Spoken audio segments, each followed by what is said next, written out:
Welcome to the Recruitment Hackers Podcast, a show about innovations, technology, and leaders in the recruitment industry. Brought to you by TalkPush, the leading recruitment automation platform.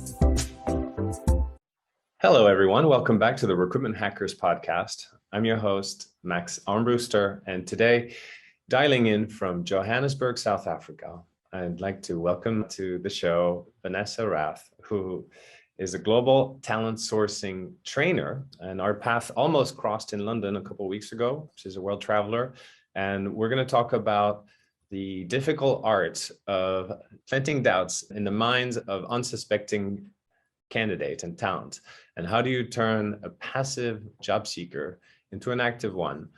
How do you mess up their world? How do you play with their minds? That's it. How do you play with their minds? So, Vanessa, thanks for joining me for this hopefully an entertaining discussion. I'm sure. And before we get going, could you tell the audience a little bit about your background, how you ended up in this recruitment function, and as a global talent sourcing trainer, what was the journey to get you there? Awesome. Well, first of all, Max, thanks for having me. It's great to be here. Always nice to be a guest on a different podcast. So my journey was an interesting one. I mean, I've done quite a few things in my career. I'm actually a qualified teacher, which leads into me working now as a trainer and helps immensely. I've also worked as a scuba diving instructor in Thailand. So, you know, you pick it, I've pretty much done it. I've taught unruly school kids in the UK, taught unruly holiday makers how to scuba dive in Southeast Asia and in East Africa, came back to South Africa and kind of fell into recruitment like everyone does. Went for an interview at a recruitment agency and they said, why don't you think about recruitment? And I was like, I'm not too sure whether I've got the wardrobe, but I'll give it a bash and see how I go. And yeah, the rest is history. I did 13 years working in both the recruitment agency space as well as finishing off doing internal head of talent acquisition for a tech company. And that's where I pretty much taught myself how to source, because I realized I couldn't find tech talent just relying on job boards and LinkedIn anymore. And it was time to actually branch out, look for passive talent in different places where they were spending their time. And then, yeah, getting into the psyche of your reach outs and persuading people to leave jobs that they were probably really happy in order to come and join your organization. So right. 3.5 years ago, I launched my own business and that's what I've been doing ever since. So yeah, good times.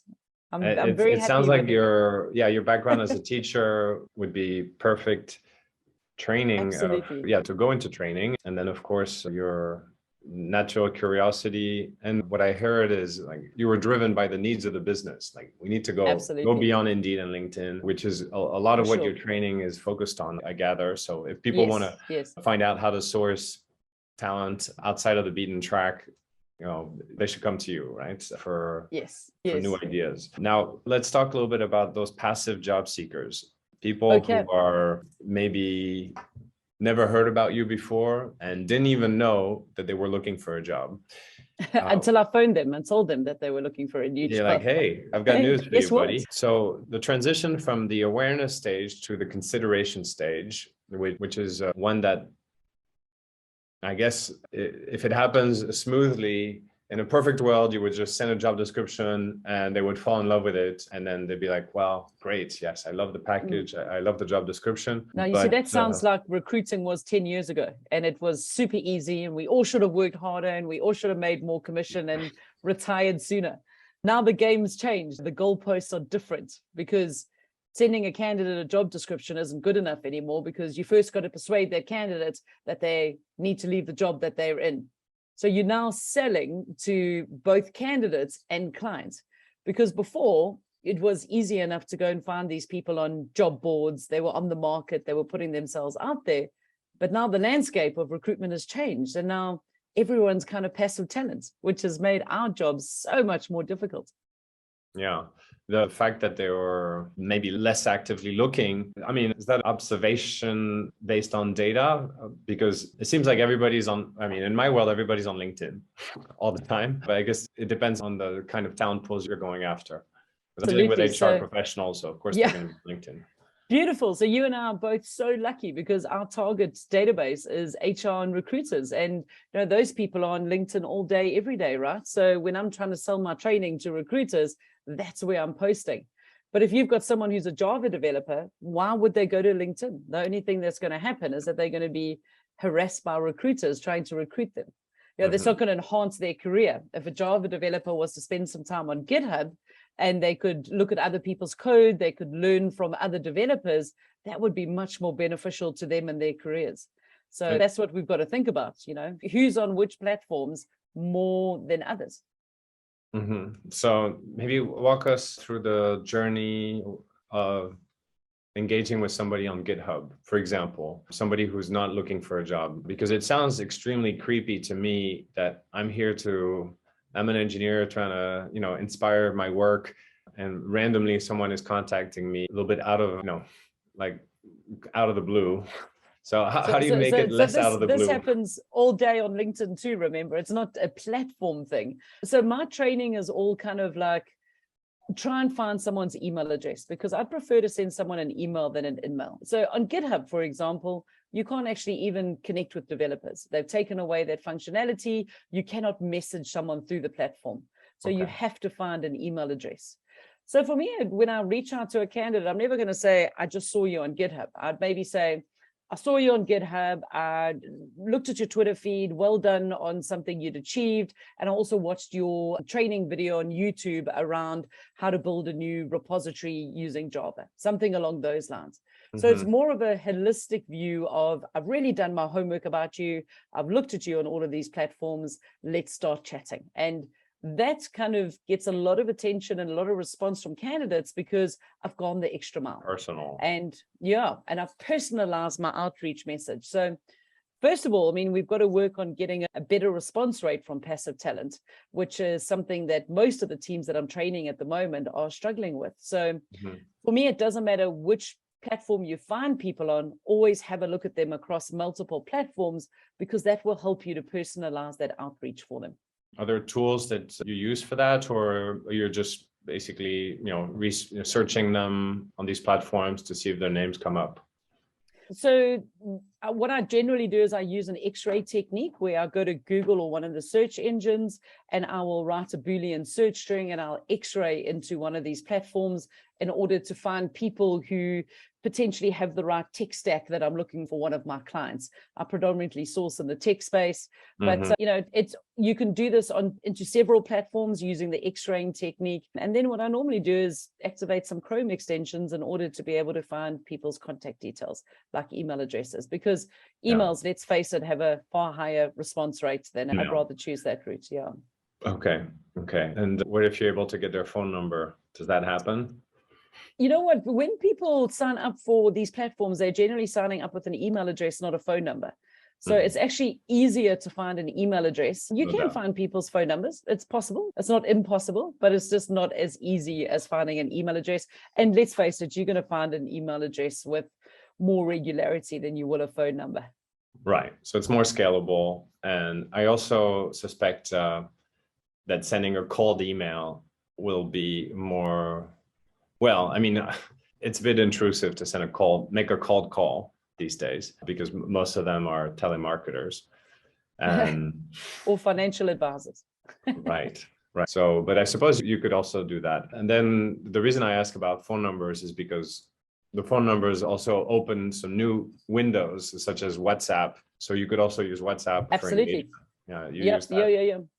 I do. WhatsApp's really popular through Africa and Europe, but I actually found Facebook Messenger a lot more effective in the US. So it's kind of just understanding which platform works better for people. A lot of my friends in the US also prefer Signal or Telegram to WhatsApp, because they're not supporters of Mark Zuckerberg and Meta, who owns WhatsApp. So it's just understanding the psyche of where you're going to find people. Yeah, I'm on all of them just in case. Me too. That's what we do as recruiters, right? No, I have no secrets for Mr. Zuckerberg. Yeah, he's welcome to listen in on my conversation. Really, you too?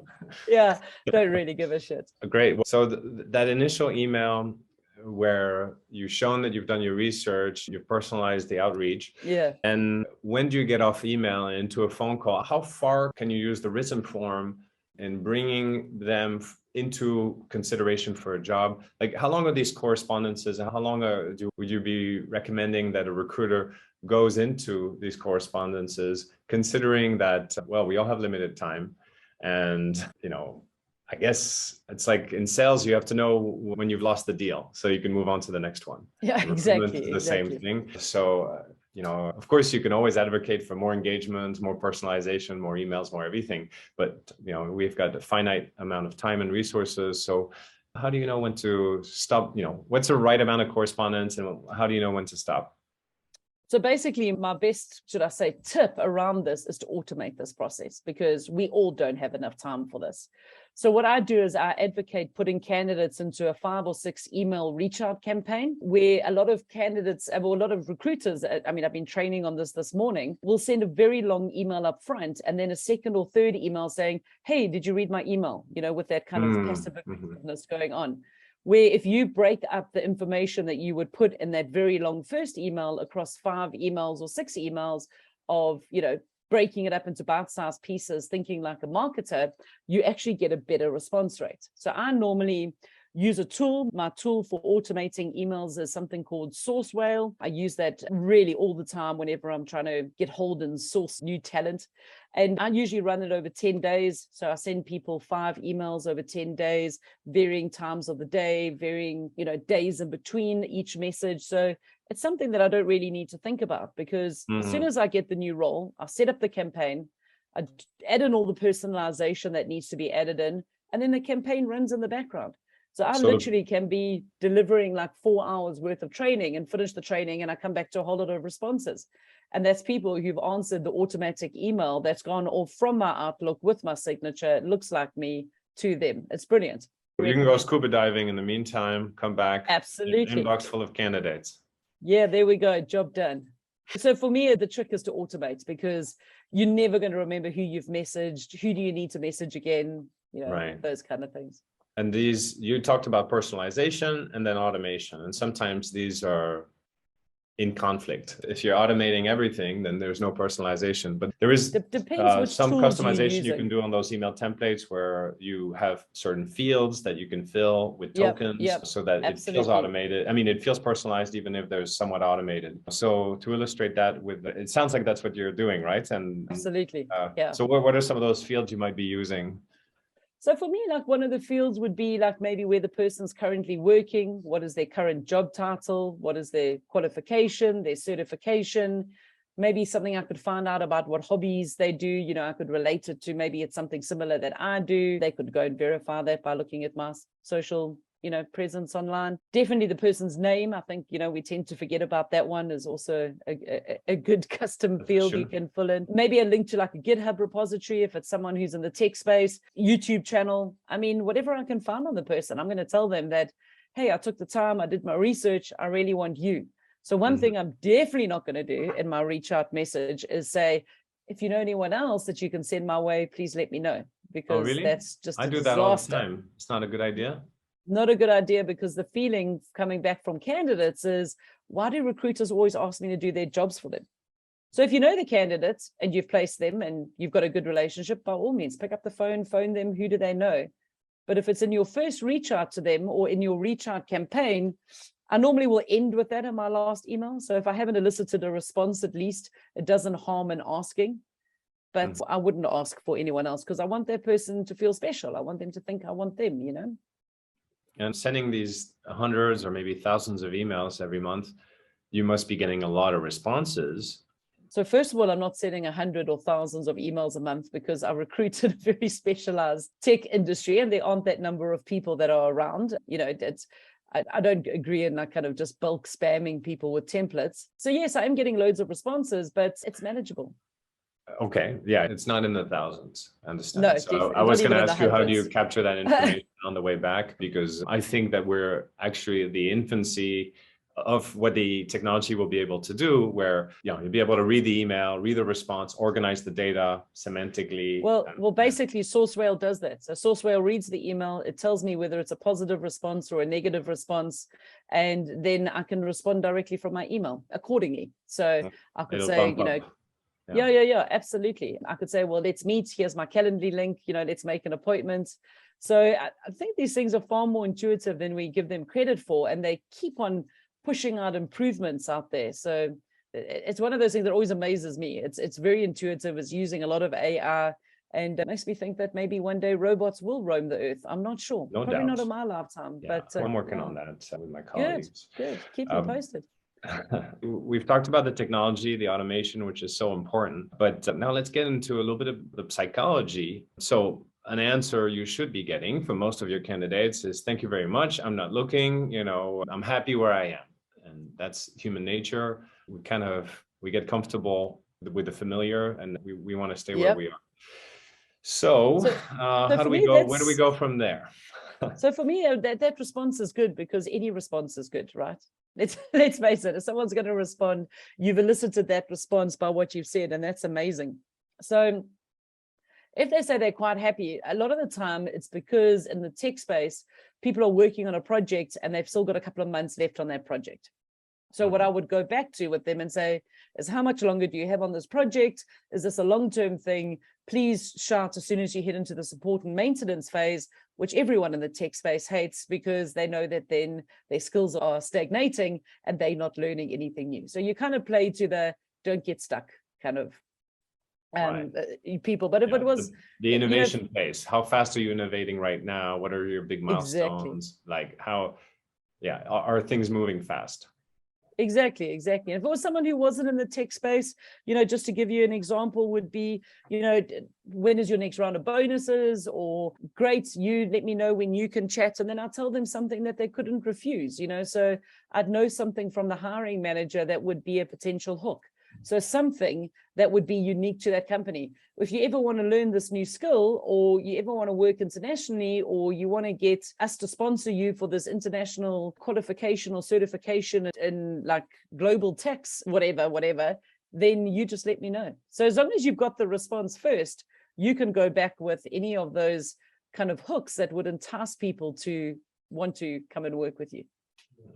Yeah, I sometimes will engage engineers who are working in a service environment where they're doing project-based work and say, wouldn't you be interested in moving to the product side where you're working on a product for a long time? So actually, it's kind of like the opposite of what you were describing. It's like saying, don't you want to do service and maintenance on the same product for a long time? Because it's not necessarily boring for everybody. It could be exactly. kind of fun. Exactly.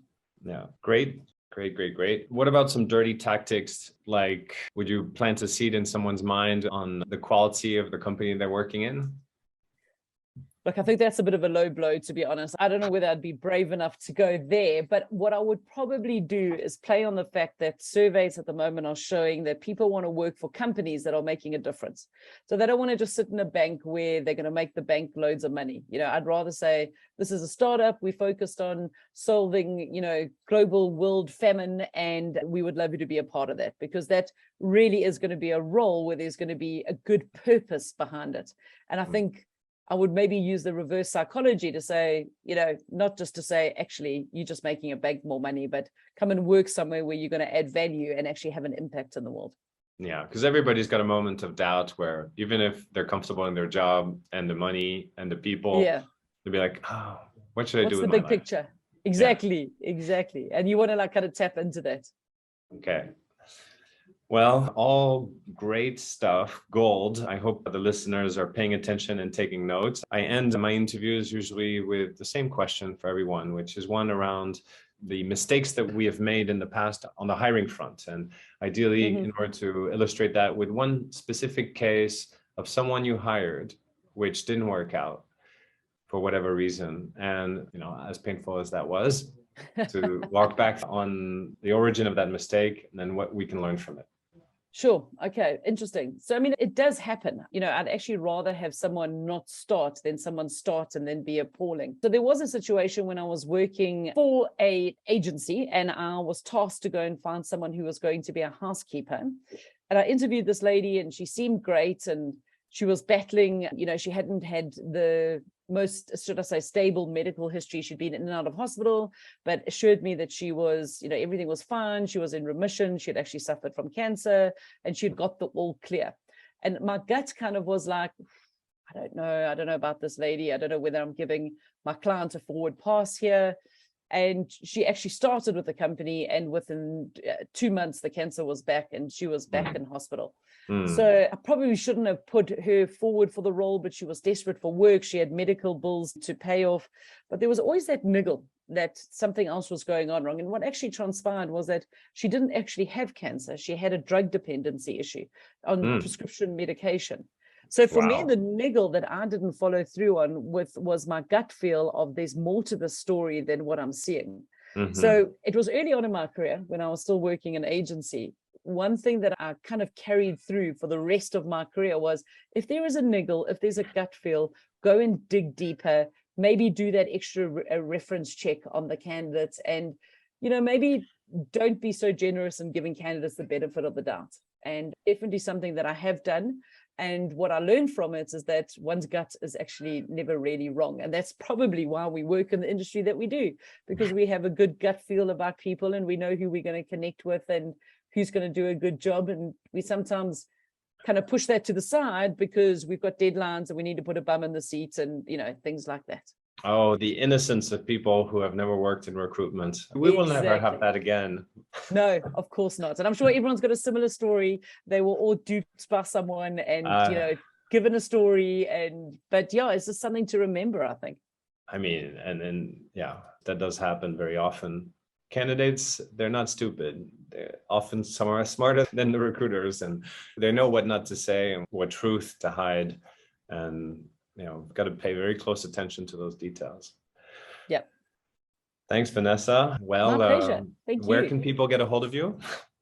Sure, guys. I'm not difficult to find on the internet, so I'm on any of the social platforms. My website is vanessaraath.com. And hit me up if you want to talk about talent sourcing training. I would love to work with you and your teams. Thank you very much. That was Vanessa Raath, who was reminding us of some of the beautiful technology that is available at our fingertips to create email sequences and treat the passive candidate like something that should activate you rather than you being passive in front of it as well. I hope you got something out of this interview. I certainly did, and that you'll be back for more to listen to some of the hackers of the recruitment industry.